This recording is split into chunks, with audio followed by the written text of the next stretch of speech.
A strong magnitude 4.9 earthquake hit 109 kilometers, 67 miles, away from Tupiza, Departamento de Potosi, Bolivia, around noon of Thursday, May 29, 2025 at 12:48 p.m. local time.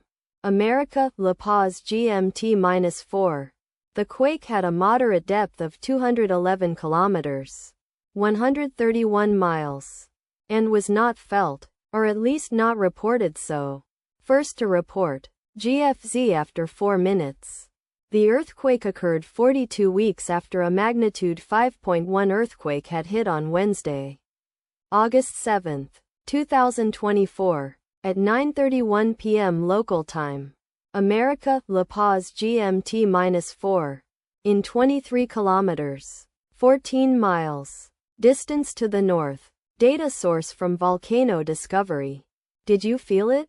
Let us pray. May the earthquake that occurred not affect our brothers and sisters there. May the earthquake not happen again. And may God protect everyone. Amen.